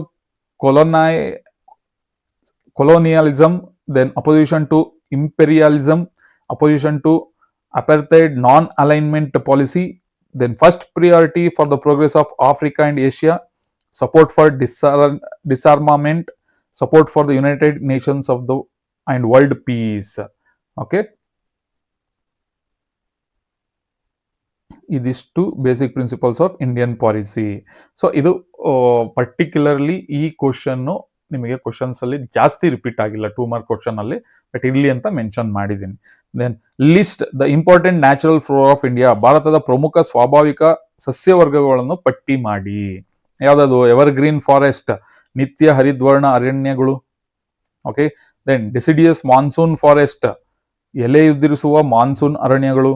then tropical grassland forest, ಉಷ್ಣವಲಯದ ಹುಲ್ಲುಗಾವಲು ಅರಣ್ಯಗಳು. ಡೆಸರ್ಟ್ ಫಾರೆಸ್ಟ್, ಮರುಭೂಮಿ ಅರಣ್ಯಗಳು. ಮ್ಯಾಂಗೋ ಫಾರೆಸ್ಟ್, ಮ್ಯಾಂಗ್ರೂವ್ ಕಾಡುಗಳು. Then alpine forest of the Himalayans, ಹಿಮಾಲಯದ ಆಲ್ಫೈನ್ ಅರಣ್ಯಗಳು. ಸೊ ಇದು ಪ್ರಮುಖ ಸ್ವಾಭಾವಿಕ ಸಸ್ಯವರ್ಗಗಳ ಪಟ್ಟಿ ಭಾರತದಲ್ಲಿರುವಂತದ್ದು. ಓಕೆನಾ? Then what are the main causes of deforestation? Deforestation ಅಂತ ಅಂದ್ರೆ ಒಂದು ಕಾಡನ್ನ ಹಾಳು ಮಾಡೋದು, ನಾಶ ಮಾಡೋದು. ಏನು ಅದು ಕಾರಣ? ಏನು ಆ ತರ ಆಗೋದಕ್ಕೆ? ಎಕ್ಸ್ಪ್ಯಾನ್ಷನ್ ಆಫ್ ಅಗ್ರಿಕಲ್ಚರ್, ಸೊ ಕೃಷಿ ಕ್ಷೇತ್ರದ ವಿಸ್ತರಣೆ. Over grazing. Okay, then construction of road and railway line, ರಸ್ತೆ ಮತ್ತು ರೈಲು ಮಾರ್ಗದ ನಿರ್ಮಾಣ, ಅದರಿಂದ ಕೂಡ ಕಾಡು ಹಾಳಾಗ್ತಾ ಇದೆ. ದೆನ್ ಇರಿಗೇಷನ್ ಪ್ರಾಜೆಕ್ಟ್ಸ್, ನೀರಾವರಿ ಯೋಜನೆಗಳ ನಿರ್ಮಾಣ, ಅದರಿಂದನೂ ಕೂಡ ಕಾಡು ಹಾಳಾಗ್ತಾ ಇದೆ. ಫಾರೆಸ್ಟ್ ಫೈರ್, ಕಾಡ್ಗಿಚ್ಚು, ಅದು ಸಮ್ಮರ್ ಅಲ್ಲಿ ಈ ಟೈಮ್ ಅಲ್ಲಿ ತುಂಬಾ ಹೆಚ್ಚಾಗಿ ಕಾಣುತ್ತೆ ಕಾಡ್ಗಿಚ್ಚು ಅನ್ನೋದು. ದೆನ್ ಮೈನಿಂಗ್, ಗಣಿಗಾರಿಕೆ, ದೆನ್ ಹೈನುಗಾರಿಕೆ, ಇದೆಲ್ಲದರಿಂದ ಅರಣ್ಯ ನಾಶ ಆಗ್ತಾ ಇದೆ ಅಂತ ಹೇಳ್ತಾ ಇದ್ದಾರೆ. ನೆಕ್ಸ್ಟ್ 24ನೇ ಪ್ರಶ್ನೆ. Mention forest conservation measures. ಅರಣ್ಯ ನಾಶ ಆಗೋದನ್ನ ತಡೆದು ಅರಣ್ಯನ ಸಂರಕ್ಷಣೆ ಮಾಡೋದು ಒಂದು ಸ್ಟೆಪ್ಸ್ ಗಳಿರುತ್ತೆ, ಅದೇನೇನು ಅಂತ ಕೇಳ್ತಾ ಇದ್ದಾರೆ. Removing dried up trees. Okay, next control dried up trees ಅಂತ ಅಂದ್ರೆ ಈಗ ಕಾಡ್ಗಿಚ್ಚು ಅಂತ ಹತ್ತದೇ ಒಣ ಮರ ಗಿಡಗಳಿಂದ, ಹುಲ್ಲಿಂದ. ಈಗ ಸಮ್ಮರ್ ಅಲ್ಲಂತೂ ಒಣಗೋಗಿರುತ್ತೆ. ಸೊ ಜಸ್ಟ್ ಒಂದೇ ಒಂದು ಬೆಂಕಿ ಕಡ್ಡಿ ಹಿಂಗ್ ಇಚ್ಚಿದ್ರೆ ಫುಲ್ ಹತ್ಕೊಂಡು ಉರಿಯುತ್ತೆ. ಸೊ ಆ ತರ ಈಗ ಒಣ ಮರಗಳಿದ್ರೇನೆ ಅದು ಪ್ರಾಬ್ಲಮ್ ಆಗುವಂಥದ್ದು. ಸೊ ಅದನ್ನ ಎಲ್ಲೆಲ್ಲಿದೆ ಒಣ ಮರಗಳನ್ನ ಅದು ಒಣಗ್ದಂಗೆ ನೋಡ್ಕೊಳ್ಳೋದು. ಅಕಸ್ಮಾತ್ ತೀರಾ ಒಣಗೋದ್ರು ಅದನ್ನ ಕಟ್ ಮಾಡೋದು, ರಿಮೂವ್ ಮಾಡೋದು. ಕಂಟ್ರೋಲಿಂಗ್ ಟ್ರೀ ಡಿಸೀಸಸ್ ಅಂದ್ರೆ ಮರಗಳು ಒಣಗೋದೇ ಮರಗಳ ಕಾಯಿಲೆಗಳಿಂದ, ಅದನ್ನ ಕಂಟ್ರೋಲ್ ಮಾಡಿದ್ರೆ ಮರಗಳು ಒಣಗಲ್ಲ ಅನ್ನೋದೊಂದು ಮೆಷರ್ಸ್. ಪ್ಲಾಂಟಿಂಗ್ ಸ್ಯಾಪ್ಲಿಂಗ್ಸ್, ಸಸಿಗಳನ್ನು ನೆಡುವುದು. ಓಕೆ, ಸ್ಪ್ರೆಡ್ಡಿಂಗ್ ಸೀಡ್ಸ್, ಬೀಜಗಳನ್ನು ಹರಡುವುದು, ಅಂದ್ರೆ ಹೆಚ್ಚೆಚ್ಚು ಮರಗಳನ್ನ ಬೆಳೆಸೋದು. So control logging. Okay, avoid grazing, ಮರ ಕಡಿಯುವುದನ್ನು ನಿಯಂತ್ರಿಸುವುದು. ಸಾಕು ಪ್ರಾಣಿಗಳಿಂದ ಮೇಯಿಸುವುದನ್ನು ನಿಯಂತ್ರಿಸುವುದು. ಸಾರ್ವಜನಿಕರು ಮರ ನೆಡುವಂತೆ ಪ್ರೋತ್ಸಾಹಿಸುವುದು. ಇದೆಲ್ಲ ಅರಣ್ಯವನ್ನ ಸಂರಕ್ಷಣೆ ಮಾಡೋದು ಒಂದು ವಿಧಗಳು. ಓಕೆನಾ? Name main national parks of India. National parks of India 6 national parks ಗಳಿದಾವೆ. ಅದ್ಯಾವ್ದು? ಕಂಜಿರಂಗ ನ್ಯಾಷನಲ್ ಪಾರ್ಕ್ ಅಸ್ಸಾಂ ಅಲ್ಲಿ. Then Sundarbans national park West Bengal ಅಲ್ಲಿ, Hazaribagh national park, okay, Gir national park Gujarat ಅಲ್ಲಿ, then Kanha national park Madhya Pradesh, then Tadoba national park Maharashtra. So ಈ 6 ನ್ಯಾಷನಲ್ ಪಾರ್ಕ್ ತುಂಬಾ important, ನಿಮಗೆ questions ಕೇಳ್ತಾನೆ, important. ಓಕೆನಾ. Next, state the uses of forests ಅಥವಾ what are the uses of forest, ಈ ತರನು ಕೇಳ್ಬೋದು. State the uses of forest ಅಂದ್ರೂ ಒಂದೇ answer, what are the uses of forest ಅಂತ ಅಂದ್ರೂ ಒಂದೇ ಆನ್ಸರ್. ಏನೇನು? Provides pure air, food and fodder. ನಮಗೆ ಕಾಡು ಹೆಚ್ಚು ಇದ್ದಷ್ಟು ಒಳ್ಳೆ ಶುದ್ಧ ಗಾಳಿ, ಆಹಾರ ಹಾಗೂ ಮೇವು ಪೂರೈಸ್ತದೆ ಅದು. ಓಕೆ, ಪ್ರಾಣಿಗಳಿಗೆ. ಸೊ ಮನುಷ್ಯರಿಗೆ ಶುದ್ಧ, ಎಲ್ಲದಕ್ಕೂ ಪ್ರಾಣಿ ಮನುಷ್ಯರಿಗೆಲ್ಲ ಶುದ್ಧ ಗಾಳಿ, ಆಹಾರ ಅಥವಾ ಪ್ರಾಣಿಗಳಿಗೆ ಮೇವು ಪೂರೈಸುತ್ತೆ. ದೆನ್ ಬ್ರಿಂಗ್ಸ್ ಗುಡ್ ರೈನ್ಫಾಲ್, ಕಾಡು ಹೆಚ್ಚಿದ್ದಷ್ಟು ಒಳ್ಳೆ ಮಳೆ ಆಗುತ್ತೆ, ಅದರಿಂದ ಬೆಳೆ ಕೂಡ ಆಗುತ್ತೆ. ಕಂಟ್ರೋಲ್ಸ್ ಸಾಯಿಲ್ ಎರೋಷನ್, ಮಣ್ಣು ಸವೆಯೋದು, ಸಾಯಿಲ್ ಎರೋಷನ್ ಮಣ್ಣು ಸವೆತನ ಕಮ್ಮಿ ಮಾಡುತ್ತೆ. So shelter house for animals and birds. So shelter house ಅಂದ್ರೆ ಪ್ರಾಣಿ ಪಕ್ಷಿಗಳಿಗೆ ಅದೊಂದು ಆಶ್ರಯ. ಓಕೆ, ಮಳೆ ಚೆನ್ನಾಗಿ ಬೆಳೆದ್ರೆ ಗಿಡ ಮರಗಳೆಲ್ಲ ಚೆನ್ನಾಗಿ ಬೆಳೆಯುತ್ತೆ. ಸೊ ಪ್ರಾಣಿ ಪಕ್ಷಿಗಳೆಲ್ಲ ಅಲ್ಲಿ ಗೂಡು ಕಟ್ಕೊಂಡು ಚೆನ್ನಾಗಿರ್ತವೆ. So treasure of medicinal plants ಅಂದ್ರೆ ಒಂದು ಕಣಜ, ಔಷಧಿ ಗುಣಗಳಿರುವಂತಹ ಒಂದು ಗಿಡ ಮರಗಳೆಲ್ಲ ಬೆಳೀತವೆ. ಓಕೆ, ಅಟ್ರಾಕ್ಟ್ ಟೂರಿಸ್ಟ್ಸ್, ಟೂರಿಸಂ ಕೂಡ ಇಂಪ್ರೂವ್ ಆಗುತ್ತೆ ಅದರಿಂದ. Then provides employment opportunities, maintain ecological balance. ಉತ್ತಮ ಮಳೆ ಆಗುತ್ತೆ, ಮಣ್ಣಿನ ಸವೆತನ ನಿಯಂತ್ರಣ ಮಾಡುತ್ತೆ, ಪ್ರಾಣಿ ಪಕ್ಷಿಗಳಿಗೆ ಆಶ್ರಯ ಕೊಡುತ್ತೆ. ದೆನ್ ಔಷಧೀಯ ಸಸ್ಯಗಳ ಆಗರ ಅಂದ್ರೆ ಜಾಸ್ತಿ ಬೆಳೆಯುತ್ತೆ, ಪ್ರವಾಸಿಗರನ್ನು ಆಕರ್ಷಿಸುತ್ತದೆ, ಉದ್ಯೋಗಾವಕಾಶಗಳನ್ನು ಒದಗಿಸುತ್ತದೆ, ಜೈವಿಕ ಪರಿಸರ ಸಮತೋಲನ. ಇದೆಲ್ಲ ಅರಣ್ಯ ಚೆನ್ನಾಗಿದ್ದಾಗ, ಅರಣ್ಯ ಜಾಸ್ತಿ ಇದ್ದಾಗ ಆಗುವಂತಹ ಉಪಯೋಗಗಳು. Okay, then state the importance of road transport. Road transport ಅಂದ್ರೆ ರಸ್ತೆ ಸಾರಿಗೆಯ ಇಂಪಾರ್ಟೆನ್ಸ್, ಪ್ರಾಮುಖ್ಯತೆಗಳನ್ನ ವಿವರಿಸಬೇಕು. ಏನು? Agriculture development. ಓಕೆ, ಹಳ್ಳಿಯ ಮತ್ತು ಕೃಷಿ ಅಭಿವೃದ್ಧಿಗೆ ರಸ್ತೆಗಳ ಅವಶ್ಯಕತೆ. ಅಂದ್ರೆ ಹಳ್ಳಿಗಳಲ್ಲಿ ಬೆಳೆಗಳನ್ನ ಬೆಳೀತಾರೆ, ಅದನ್ನ ಒಂದ್ ಕಡೆಯಿಂದ ಇನ್ನೊಂದ್ ಕಡೆಗೆ ಮಾರ್ಕೆಟ್ಗೆ ಸಾಗಿಸ್ಬೇಕು ಅಂದ್ರೆ ಅದು ರೋಡ್ ಟ್ರಾನ್ಸ್ಪೋರ್ಟೇ ಬೇಕು. ಈ ನದಿಗಳು, ವಾಟರ್ ಟ್ರಾನ್ಸ್ಪೋರ್ಟ್, ಏರ್ ಟ್ರಾನ್ಸ್ಪೋರ್ಟ್ ಅವೆಲ್ಲ ಆಗಲ್ಲ. ಅದು ರೋಡ್ ಟ್ರಾನ್ಸ್ಪೋರ್ಟ್ ಇದ್ರೇನೆ ಅದು ಬೆಳೆಯೋಕ್ಕಾಗತ್ತೆ. So to transport products to market, ಅದೇ ಹೇಳದ್ನಲ್ಲ, ಬೆಳೆದಿರೋ ವಸ್ತುಗಳನ್ನ ಅಥವಾ ಪ್ರಾಡಕ್ಟ್ಸ್ಗಳನ್ನ ಮಾರ್ಕೆಟ್ಗೆ ಹಾಕೋದಕ್ಕೆ road transport important. Provide essential times. Okay, feeder to rail transport, transportation of goods.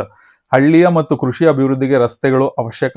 ರೈತರು ಬೆಳೆದ ಉತ್ಪನ್ನಗಳನ್ನು ಮಾರುಕಟ್ಟೆಗೆ ಸಾಧಿಸಲು ಅವಶ್ಯಕತೆ ಇದೆ. ಸೊ ರಸ್ತೆ ಸಾರಿಗೆ ಹಳ್ಳಿಗೆ ಬೇಕಾದ ಅವಶ್ಯಕ ವಸ್ತುಗಳನ್ನು ಪೂರೈಸಲು ಸಹಾಯಕ ಆಗುತ್ತೆ. ಸೊ ರೈಲು ಸಾರಿಗೆಗೆ ಪೂರಕವಾಗಿದೆ, ಸರಕು ಸಾಗಾಣಿಕೆಗೆ ಸಹಾಯಕವಾಗುತ್ತದೆ. ಯಾವುದು? ರಸ್ತೆ ಸಾರಿಗೆ. Okay, next, what are the problems of road transport. ಈಗ ರೋಡ್ ಟ್ರಾನ್ಸ್ಪೋರ್ಟ್ದು, ರಸ್ತೆ ಸಾರಿಗೆದು ಒಂದು ಇಂಪಾರ್ಟೆನ್ಸ್ ನೋಡಿದ್ವಿ. ಈಗ ಅದರಿಂದ ಪ್ರಾಬ್ಲಮ್ಗಳೇನು? Unfit during the rainy season, ಅಂದ್ರೆ ಮಳೆ ಬರೋ ಟೈಮಲ್ಲಿ ಆ ರೋಡ್ ಟ್ರಾನ್ಸ್ಪೋರ್ಟ್, ರಸ್ತೆ ಸಾರಿಗೆಯಲ್ಲಿ ಓಡಾಡಕ್ ಕಷ್ಟ. So unfit for rainy season ಅಂತ ಹೇಳಿದೆ. ಎನ್ವೈರನ್ಮೆಂಟಲ್ ಪೊಲ್ಯೂಷನ್, ರಸ್ತೆ ಮಾಡೋದ್ರಿಂದ, ರಸ್ತೆ ಅಗಲೀಕರಣ ಅಂತ ಮಾಡ್ತೀವಲ್ಲ, ಗಿಡ ಮರಗಳನ್ನ, ರೋಡ್ ಸೈಡ್ ಅಲ್ಲಿ ಇರೋ ಗಿಡ ಮರಗಳನ್ನೆಲ್ಲ ಕಡಿತಾರೆ. ಸೊ ರಸ್ತೆ ಅಗಲೀಕರಣ ಮಾಡೋದಕ್ಕೆ, ಸೊ ಅದು ಎನ್ವೈರನ್ಮೆಂಟಲ್ ಪೊಲ್ಯೂಷನ್ ಆಗುತ್ತೆ. ಟ್ರಾಫಿಕ್ ಕಂಜೆಷನ್ ಅಂಡ್ ಆಕ್ಸಿಡೆಂಟ್ಸ್, ಅಂದ್ರೆ ಆ ರೋಡ್ ಟ್ರಾನ್ಸ್ಪೋರ್ಟ್ ಅಲ್ಲಿ ಆ ರೋಡ್ ಅಗ್ಲ ಆಗ್ಲಿಲ್ಲ ಅಂದ್ರೆ, ರಸ್ತೆ ಅಗ್ಲ ಆಗ್ಲಿಲ್ಲ ಅಂದ್ರೆ, ಸೊ ಟ್ರಾಫಿಕ್ ಆಗುತ್ತೆ, ಜೊತೆಗೆ ಆಕ್ಸಿಡೆಂಟ್ಗಳು ಆಗ್ತಾ ಇರುತ್ತೆ ಅಂತ. ಸೆವರ್ ವಿಯರ್ ಅಂಡ್ ಟಿಯರ್ಸ್. ಓಕೆ, ಮಳೆ, ಪ್ರವಾಹ ಮತ್ತು ಚಂಡಮಾರುತಗಳಿಂದ ರಸ್ತೆಗಳು ಹಾಳಾಗ್ತದೆ. ಮತ್ತೆ ಮತ್ತೆ ಮಾಡ್ತಾ ಇರ್ಬೇಕು, ಅದು ಹಾಳಾಗ್ತಾ ಇರುತ್ತೆ. ಅದಕ್ಕೆ ಈಗ ಏನ್ ಮಾಡ್ಬಿಟ್ಟಿದ್ದಾರೆ? ಸಿಮೆಂಟ್ ರೋಡ್ ಅಂತ ಮಾಡ್ಬಿಟ್ಟಿದ್ದಾರೆ. ಆ ಸಿಮೆಂಟ್ ರೋಡ್ ಮಳೆ ಹೆಚ್ಚು ಮಳೆ ಜಾಸ್ತಿ ಬೀಳುವಂತ ಪ್ರದೇಶಗಳಲ್ಲಿ ಸಿಮೆಂಟ್ ರೋಡ್ ಅಂತ ಮಾಡ್ತಾ ಇದ್ದಾರೆ, ಅದು ಹಾಳಾಗಲ್ಲ ಅಂತ. ಸೊ ಇನ್ಅಡಿಕ್ವೇಟ್ ಮ್ಯಾನೇಜ್ಮೆಂಟ್ ಅಂದ್ರೆ ಒಂದ್ಸತಿ ರಸ್ತೆಗಳನ್ನ ಮಾಡ್ಬಿಡ್ತಾರೆ, ಸೊ ಅದನ್ನ ಮ್ಯಾನೇಜ್ ಮಾಡಲ್ಲ. ಸೊ ಸಮ್ಮರ್ ಟೈಮಲ್ಲಿ ಮಾಡ್ತಾರೆ, ಮಳೆಗಾಲ ಸ್ಟಾರ್ಟ್ ಆದಾಗ ಅದು ಗುಂಡಿ ಬೀಳುತ್ತೆ, ಅದನ್ನ ಮ್ಯಾನೇಜ್ ಮಾಡಲ್ಲ. Inadequate management. Lack of basic needs, ಹೆದ್ದಾರಿಗಳ ನಿರ್ಮಾಣ ಮತ್ತು ನಿರ್ವಹಣೆಯ ಅಸಮರ್ಪಕ. ಓಕೆ, ಇದು problems of road transport.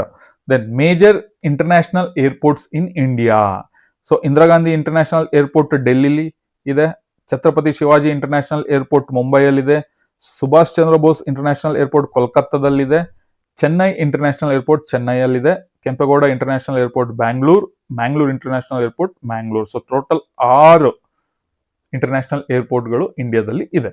Okay, next 30ನೇ ಪ್ರಶ್ನೆ. So list the major ports on the east coast and west coast of India. Major ports, ಭಾರತದ ಪೂರ್ವ ಕರಾವಳಿ ಹಾಗೂ ಪಶ್ಚಿಮ ಕರಾವಳಿಗಳ ಪ್ರಮುಖ ಬಂದರುಗಳು ವಿವರಿಸಿ ಹೇಳಿ, ಲಿಸ್ಟ್ ಮಾಡಿ ಅಂತ ಕೇಳಿ. ವೆಸ್ಟ್ ಕೋಸ್ಟ್ ಅಲ್ಲಿ ಯಾವ್ದಿದೆ? Kandla, Mumbai, Nhava Sheva, Marmagao, new Mangalore, Cochin. East coast ಅಲ್ಲಿ Kolkata, Haldia, Paradip, Visakhapatnam, Chennai, Tuticorin.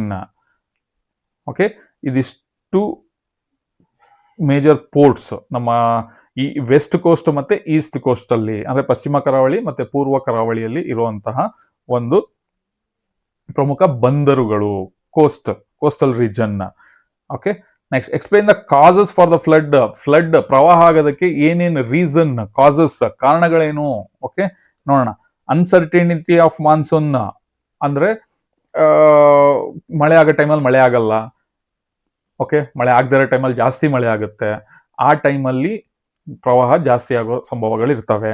Accumulation of silt in the river beds. Okay, ನದಿ ಪಾತ್ರಗಳಲ್ಲಿ ಹೂಳು ತುಂಬಿರುವುದು, ಸಿಲ್ಟ್. ಹೂಳು ತುಂಬಿದ್ದಾಗ ಅದು ಹೂಳು ಕಾಲಕ್ಕೆ ತೆಗಿಲಿಲ್ಲ ಅಂತ ಅಂದ್ರೆ ಅದು ಬೆಳೀತಾ ಹೋಗುತ್ತೆ. ಸೊ ಅದು ಕೂಡ ಒಂದು ಕಾರಣ ಪ್ರವಾಹ ಆಗೋದಕ್ಕೆ. So breach of dams retention walls leads to sudden release of large quantity of water. ಅಣೆಕಟ್ಟು ಹಾಗೂ ಇತರೆ ಅಡ್ಡಗಟ್ಟೆಗಳು ಒಡೆದು ಒಮ್ಮೆಗೆ ಬಿಡುಗಡೆಯಾಗುವ ನೀರಿನಿಂದ ಪ್ರವಾಹಗಳು ಉಂಟಾಗುತ್ತದೆ. ಓಕೆ, ಅಣೆಕಟ್ಟು ಹೊಡೆಯುವಂಥದ್ದು. ಈಗ ಒಂದು ಡ್ಯಾಮ್ ಅಲ್ಲಿ ಒಂದಷ್ಟು ನೀರನ್ನ ಶೇಖರಣೆ ಮಾಡಿಟ್ಟಿರ್ತಾರೆ, ಅದನ್ನ ಡ್ಯಾಮ್ ನ ನಿರ್ವಹಣೆ ಮಾಡಲಿಲ್ಲ ಅಂದ್ರೆ, ಕ್ಲೀನ್ ಆಗಿ ಒಂದು ಕೇರ್ ಮಾಡಲಿಲ್ಲ ಅಂದ್ರೆ, ಅದನ್ನ ಆ ಡ್ಯಾಮ್ ಹೊಡೆದಾಗ ಅಷ್ಟು ಕ್ವಾಂಟಿಟಿ ಇದ್ದಿದ್ದ ನೀರು ಒಂದೇ ಸತಿ ಆಚೆ ಹೋದಾಗ ಸೊ ಅದು ಕೂಡ ಪ್ರವಾಹ ಉಂಟಾಗೋ ಚಾನ್ಸಸ್ ಇರುತ್ತೆ. ರಿವರ್ಸ್ ಚೇಂಜಿಂಗ್ ದೇರ್ ಕೋರ್ಸ್, ನದಿಗಳ ಪಾತ್ರವನ್ನು ಬದಲಾಯಿಸುವುದು. Heavy rainfall during cyclones.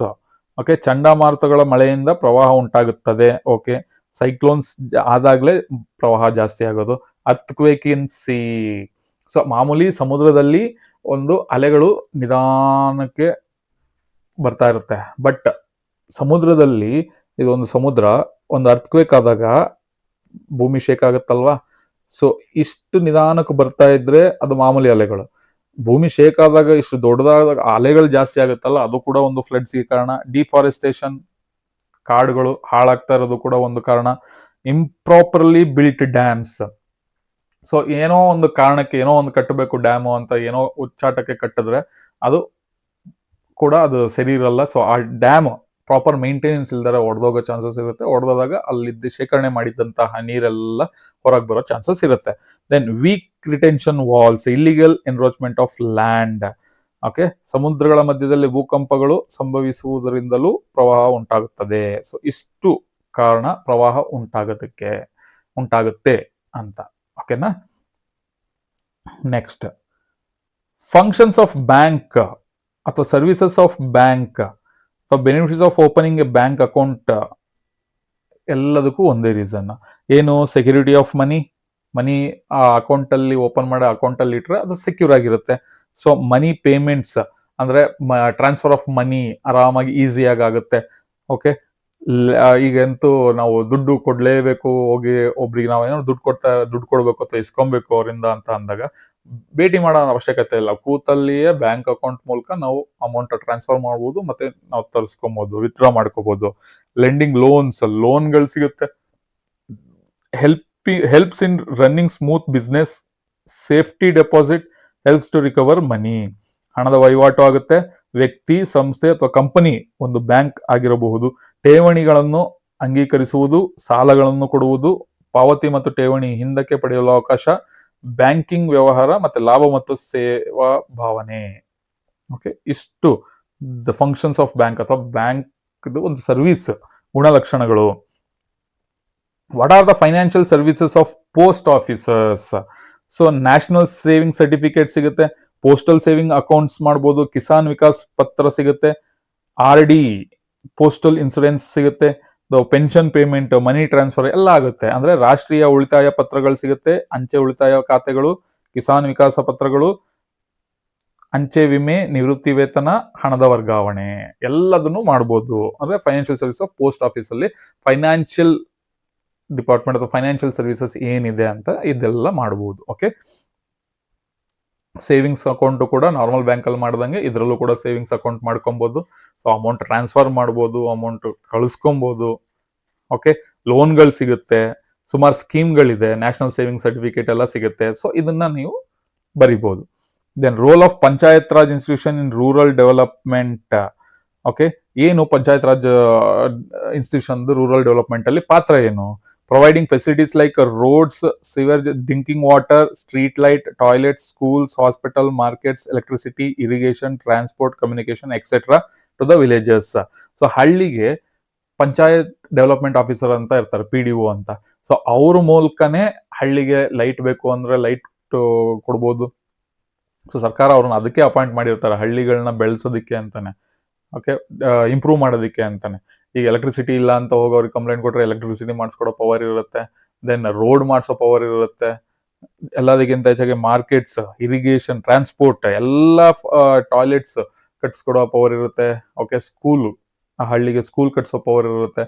So ಎಲ್ಲದು ಕೂಡ ಈ ಪಂಚಾಯತ್ ರಾಜ್ ಇನ್ಸ್ಟಿಟ್ಯೂಷನ್ ಇಂದ ಆಗುವಂತಹ ಒಂದು ಹಳ್ಳಿಗಳ ಅಭಿವೃದ್ಧಿಗೆ ಬೇಕಾದಂತಹ ಒಂದು ಕಾರಣಗಳು. Providing food, development of agriculture, development of cottage industry, implementation of self employment scheme, implementation housing schemes. ಗ್ರಾಮಗಳಿಗೆ ರಸ್ತೆ, ಚರಂಡಿ, ಕುಡಿಯುವ ನೀರು, ಬೀದಿ ದೀಪ, ಶೌಚಾಲಯ, ಶಾಲೆ, ಆಸ್ಪತ್ರೆ, ಮಾರುಕಟ್ಟೆ, ವಿದ್ಯುತ್, ನೀರಾವರಿ, ಸಾರಿಗೆ ಎಲ್ಲ ಸೌಲಭ್ಯಗಳನ್ನು ಒದಗಿಸ್ಬೋದು ಈ ಸಂಸ್ಥೆಯಿಂದ. ಸೊ ಪಡಿತರ ವ್ಯವಸ್ಥೆಯ ಮೂಲಕ ಆಹಾರ ಧಾನ್ಯ ಒದಗಿಸುವುದು ಅಂದ್ರೆ ರೇಷನ್ ಕಾರ್ಡ್ ಮೂಲಕ. ದೆನ್ ಕೃಷಿ ಮತ್ತು ಕೃಷಿ ಸಂಬಂಧಿತ ಚಟುವಟಿಕೆಗಳ ಅಭಿವೃದ್ಧಿ ಮಾಡ್ಬೋದು. ಸಣ್ಣ ಹಾಗೂ ಗುಡಿ ಕೈಗಾರಿಕೆಗಳ ಅಭಿವೃದ್ಧಿ, ಪರಿಶಿಷ್ಟ ಜಾತಿ, ಪರಿಶಿಷ್ಟ ಪಂಗಡ ಮತ್ತು ಕೃಷಿ ಕಾರ್ಮಿಕರ, ಬಡವರ ಉದ್ಧಾರ ಮಾಡ್ಬೋದು ಅಂತ ಹೇಳ್ತಾ ಇದ್ದಾರೆ ಪಂಚಾಯತ್ ರಾಜ್ ಡೆವಲಪ್ಮೆಂಟ್ ಇನ್ಸ್ಟಿಟ್ಯೂಷನ್ ಇಂದ. ಓಕೆ, ಅದು ಅದರ ಇಷ್ಟೆಲ್ಲ ಮಾಡೋದು ಪಂಚಾಯತ್ ರಾಜ್ ಡೆವಲಪ್ಮೆಂಟ್ ಅವರ ಕೆಲಸ, ಪಂಚಾಯತ್ ರಾಜ್ ಇನ್ಸ್ಟಿಟ್ಯೂಷನ್ ಅವರ ಕೆಲಸ. Okay, explain the importance of public finance. Okay, public finance ಏನು ಇಂಪಾರ್ಟೆನ್ಸು? ಸೊ ಸಾರ್ವಜನಿಕ ಹಣಕಾಸಿನ ಬಗ್ಗೆ ಇಂಪಾರ್ಟೆನ್ಸ್ ನ ಹೇಳಿ ಅಂತ ಹೇಳ್ತಾರೆ. Essential for the development of the country. Okay, ಸಾರ್ವಜನಿಕ ಹಣಕಾಸು ದೇಶದ ಅಭಿವೃದ್ಧಿಗೆ ಅಗತ್ಯ. Okay, to maximise production, then to ensure that the natural resources, labor and physical capital in the country are distributed equitably. Okay, equal distribution of wealth and income, welfare of the citizens.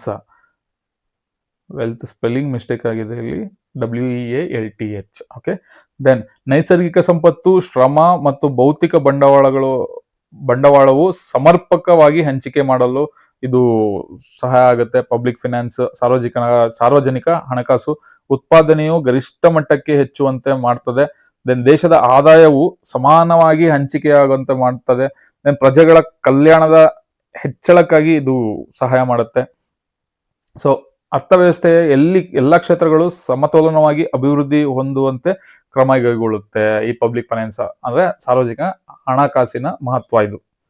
Okay, ನಾವಾಗಲೇ ಹೇಳಿದೆ ಕೆಲವೊಂದ್ಸತಿ ಇಂಗ್ಲಿಷಲ್ಲಿ ಕಮ್ಮಿ points ಇರುತ್ತೆ, ಕನ್ನಡದಲ್ಲಿ ಜಾಸ್ತಿ points ಇರುತ್ತೆ. ಅಥವಾ ಕೆಲವೊಂದ್ಸಲಿ ಕನ್ನಡದಲ್ಲಿ ಕಮ್ಮಿ ಪಾಯಿಂಟ್ಸ್ ಇರುತ್ತೆ, ಇಂಗ್ಲಿಷಲ್ಲಿ ಜಾಸ್ತಿ ಪಾಯಿಂಟ್ಸ್ ಇರುತ್ತೆ. ಅದನ್ನು ನೋಡ್ಕೊಳ್ಳಿ.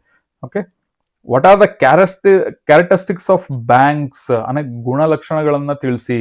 ಅಂದ್ರೆ ಮನಿ ಟ್ರಾನ್ಸಾಕ್ಷನ್ಸ್ ಮಾಡ್ಬೋದು, ಅದರಿಂದ ಅಕ್ಸೆಪ್ಟೆನ್ಸ್ ಆಫ್ ಡೆಪಾಸಿಟ್ಸ್, ಅಮೌಂಟ್ನ ನಾವು ಡೆಪಾಸಿಟ್ ಮಾಡ್ಬೋದು. ದೆನ್ ಲೆಂಡಿಂಗ್ ಲೋನ್ಸ್ಗಳನ್ನ ತಗೊಬೋದು ಬ್ಯಾಂಕಿಂದ. Allows for payment, deposit and withdrawals, ಅಮೌಂಟ್ನ ಡೆಪಾಸಿಟ್ ಮಾಡ್ಬೋದು, ವಿತ್ಡ್ರಾಲ್ ಮಾಡ್ಕೊಬೋದು. Then banking business, profit and service feeling. Okay, ಇದಿಷ್ಟು ಹಣದ ವಹಿವಾಟು, ವ್ಯಕ್ತಿ, ಸಂಸ್ಥೆ, ಕಂಪನಿ, ಒಂದು ಬ್ಯಾಂಕು ಆಗಿರಬಹುದು. ಠೇವಣಿಗಳು ಸೇಮ್, ಅವಾಗಲೇ ನನಗೊಂದು ಕ್ವಶನ್ಸ್ ಹೇಳಿದ್ನಲ್ಲ ಇಲ್ಲಿ, ಯಾವುದು ಫಂಕ್ಷನ್ಸ್ ಆಫ್ ಬ್ಯಾಂಕ್, ಅದು ಕೂಡ same. Okay, done. Next, what are the differences between public finance and personal finance? ಏನು ಡಿಫ್ರೆನ್ಸಸ್? ಪರ್ಸನಲ್ ಫಿನಾನ್ಸ್ ಅಂದ್ರೆ individual family income. Okay, public finance ಅಂದ್ರೆ government revenue and expenditure.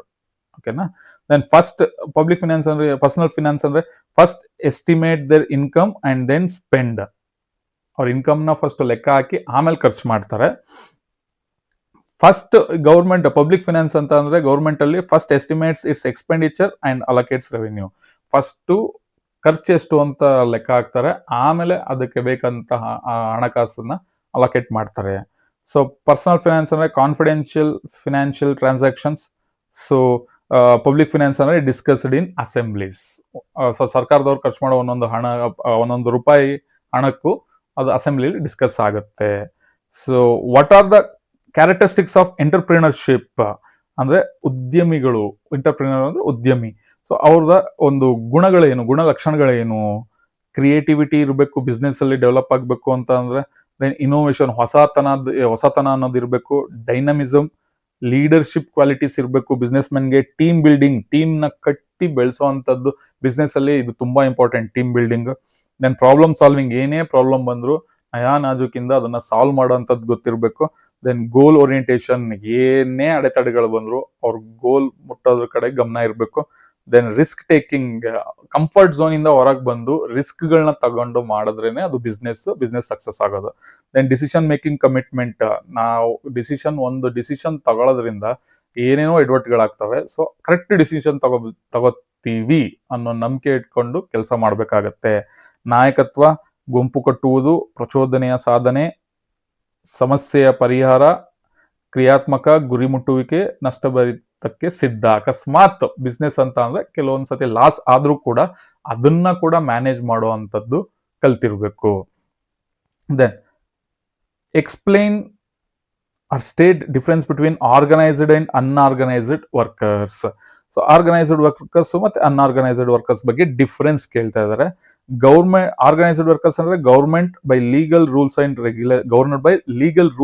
Regulations. ಇಲ್ಲಿ unorganised workers ಅಲ್ಲಿ ಯಾವ legal rules ಇರಲ್ಲ, regulations ಇರಲ್ಲ.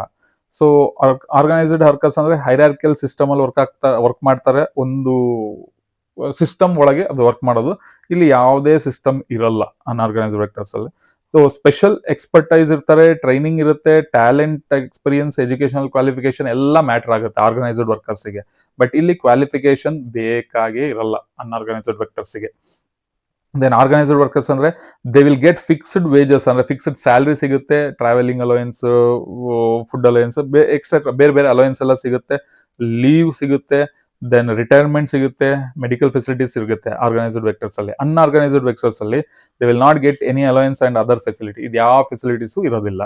Next organised workers ಅಂದ್ರೆ they will work in schools, hospitals, industries, banks, insurance companies, army etcetera. ಇದನ್ನೆಲ್ಲ organised workers ಅಂತ ಅಂತೀವಿ. ಸೊ ಅನ್ಆರ್ಗನೈಸ್ಡ್ ವೆಕ್ಟರ್ಸ್ ಅಂದ್ರೆ daily labours, domestic workers, agriculture labours, street vendors, ಇವ್ರನ್ನೆಲ್ಲ unorganised workers ಅಂತೀವಿ. So child labour is not found in this sector. Organised workers ಅಲ್ಲಿ child labour ಅನ್ನೋ ಪದ್ಧತಿನೇ ಇರಲ್ಲ, ಬಾಲಕಾರ್ಮಿಕ ಅನ್ನೋ ಪದ್ಧತಿನೇ ಇರಲ್ಲ. ಸೊ ಇಷ್ಟು ಏಜ್ ಮಿನಿಮಮ್ ಇರಬೇಕು. ಬಟ್ ಅನ್ಆರ್ಗನೈಸ್ಡ್ ವರ್ಕರ್ಸ್ ಅಲ್ಲಿ ನಾವು ನೋಡ್ಬೋದು ಇಲ್ಲಿ ಯಾವುದೇ ತರ ರೂಲ್ಸ್ ಅಂಡ್ ರೆಗ್ಯುಲೇಷನ್ಸ್ ಇಲ್ಲಲ್ಲ. ಸೊ ಅವರು ಮಕ್ಕಳನ್ನ ಕೆಲಸಕ್ಕೆ ತಗೊಳ್ಳೋ ಚಾನ್ಸಸ್ ಇರುತ್ತೆ, ಮಕ್ಕಳು ಕೂಡ ಕೆಲಸ ಮಾಡೋ ಚಾನ್ಸಸ್ ತುಂಬಾ ಇರುತ್ತೆ. ಸೊ ಅದನ್ನ ಹೇಳೋದು ಕನ್ನಡದಲ್ಲಿ, ಕಾನೂನು ಕಾಯ್ದೆಗೆ ಬದ್ಧವಾಗಿ ಕೆಲಸ ಮಾಡ್ತಾರೆ. ಸೊ ಅಧಿಕಾರ, ಶ್ರೇಣಿ ವ್ಯವಸ್ಥೆ, ದೆನ್ ವಿಶೇಷ ಪರಿಣಿತಿ, ತರಬೇತಿ, ಪ್ರತಿಭೆ, ಅನುಭವ, ಶೈಕ್ಷಣಿಕ ಅರ್ಹತೆ ಬೇಕಾಗುತ್ತೆ ಆರ್ಗನೈಸ್ಡ್ ವೆಕ್ಟರ್ಸ್ಗೆ. ನಿಗದಿತ ವೇತನ, ಭತ್ಯೆ, ವಿರಾಮ ವೇತನ, ನಿವೃತ್ತಿ ಎಲ್ಲ ಇರುತ್ತೆ. ದೆನ್ ಶಾಲೆಗಳಲ್ಲಿ, ಆಸ್ಪತ್ರೆಗಳಲ್ಲಿ, ಕೈಗಾರಿಕೆಗಳಲ್ಲಿ, ಬ್ಯಾಂಕ್ಗಳಲ್ಲಿ, ದೆನ್ ಸೈನ್ಯ, ಇದರಲ್ಲಿ ವರ್ಕ್ ಮಾಡೋರೆಲ್ಲ ಆರ್ಗನೈಸ್ಡ್ ವರ್ಕರ್ಸ್ ಅಂತ. ಓಕೆ, ಸಾಮಾಜಿಕ ಭದ್ರತೆ ಇರುತ್ತೆ. ದೆನ್ ಸರ್ಕಾರದ ನೋಂದಣಿ ಅಗತ್ಯ ಈ ಆರ್ಗನೈಸ್ಡ್ ಸೆಕ್ಟರ್ಸ್, ಆರ್ಗನೈಸ್ಡ್ ವರ್ಕರ್ಸ್ ಆರ್ಗನೈಸೇಷನ್ಗೆ. ಓಕೆನಾ, ಇದರಲ್ಲಿ ಅಸಂಘಟಿತ ಕೆಲಸಗಾರರಲ್ಲಿ ಇದ್ಯಾವುದು ಇರಲ್ಲ. Okay, next,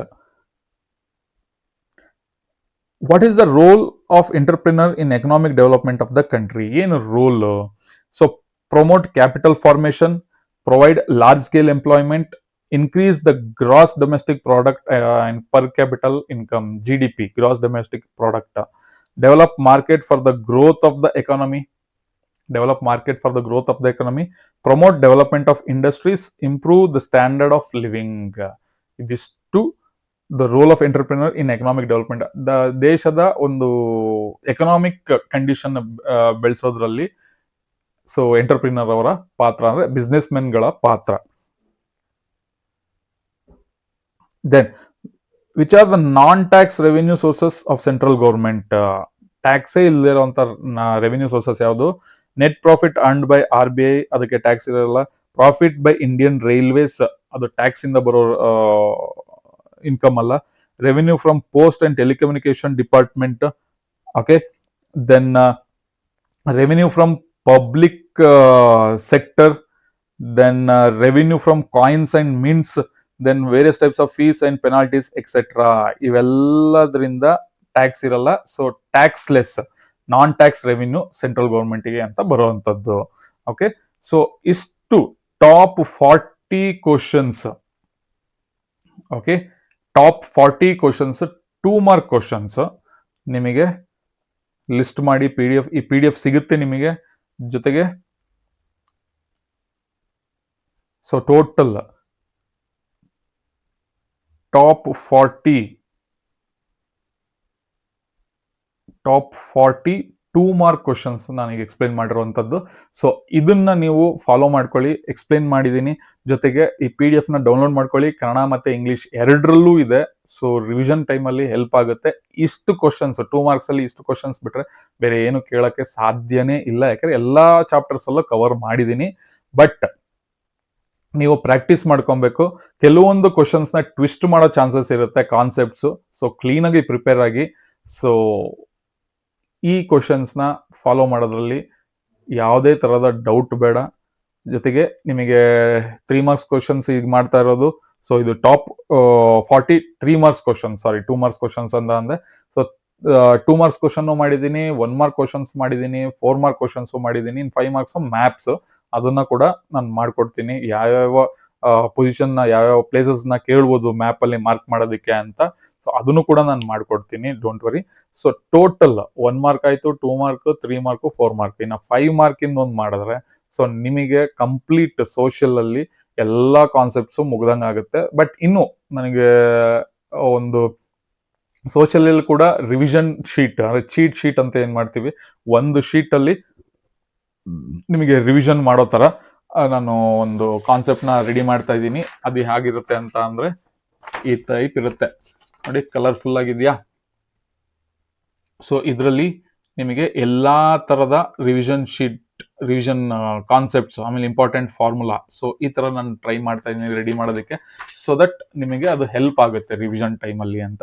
so let see ನಿಮಗೆ ಏನೇನು ಹೆಲ್ಪ್ ಆಗಬೇಕು, ಹೆಲ್ಪ್ ಮಾಡ್ಬೋದು ಎಕ್ಸಾಮ್ ಟೈಮಲ್ಲಿ ನಿಮಗೆ ಸ್ಕೋರ್ ಮಾಡೋದಕ್ಕೆ, ಯಾವುದೇ ಟೆನ್ಷನ್ ಇಲ್ದಂಗೆ ರಿವೈಸ್ ಮಾಡ್ಕೊಳ್ಳೋದಕ್ಕೆ. ಅದೆಲ್ಲ ಹೆಲ್ಪನ್ನು ನಾವು ನಮ್ಮ ಚಾನಲ್ ಕಡೆಯಿಂದ ಎಲ್ಲಾ ಸಬ್ಜೆಕ್ಟ್ಗಳಲ್ಲೂ ನಾವು ಮಾಡೋಕ್ಕೆ ಟ್ರೈ ಮಾಡ್ತಾ ಇದ್ದೀವಿ. ಸೊ ಹೋಪ್ಸ್ ಕಳ್ಕೊಬಾರ್ದು, ಕಷ್ಟಪಟ್ಟು ಓದಿ. ಇನ್ ಟೈಮ್ ಇರೋದೇ ತುಂಬಾ ಕಡಿಮೆ, ಎಕ್ಸಾಮ್ ಹತ್ರ ಬಂದಾಯ್ತು ಹಂಗಂತ ಭಯ ಪಡೋ ಅವಶ್ಯಕತೆ ಇಲ್ಲ. ಕಷ್ಟಪಟ್ಟು ಓದಿ ಅಂತ ಹಾರ್ಡ್ ವರ್ಕ್ ಮಾಡೋ ಅವಶ್ಯಕತೆ ಇಲ್ಲ, ಸ್ಮಾರ್ಟ್ ವರ್ಕ್ ಮಾಡಬೇಕು. ಕಮ್ಮಿ ಟೈಮಲ್ಲಿ ಓದಿ ಜಾಸ್ತಿ ಮಾರ್ಕ್ಸ್ ತೆಗಿಯೋ ತರ ನೀವು ಪ್ರಿಪೇರ್ ಆಗಬೇಕು. ಅದಕ್ಕೆಲ್ಲ ಸಹಾಯನೂ ನಾವು ಮಾಡಿದೀವಿ ಚಾನಲ್ ಕಡೆಯಿಂದ, ಎಲ್ಲಾ ವಿಡಿಯೋಸು ಬರ್ತಾ ಇದೆ. ಓಕೆನಾ, ಇನ್ನೂ ಬರುತ್ತೆ, ಎಕ್ಸಾಮ್ ಮುಗಿಯೋ ತನಕನೂ ಬರುತ್ತೆ ಎಲ್ಲ ಸಬ್ಜೆಕ್ಟ್ ಇಂದು. ಸೊ ಫಾಲೋ ಮಾಡಿ. ಸಬ್ಸ್ಕ್ರೈಬ್ ಮಾಡಿಲ್ಲ ಅಂದ್ರೆ ಈ ಚಾನಲ್ನ ಸಬ್ಸ್ಕ್ರೈಬ್ ಮಾಡೋದನ್ನ ಮರಿಬೇಡಿ. ಸೊ ಮತ್ತೆ ನೆಕ್ಸ್ಟ್ ವಿಡಿಯೋದಲ್ಲಿ ಸಿಗ್ತೀನಿ. Till then take care, bye by.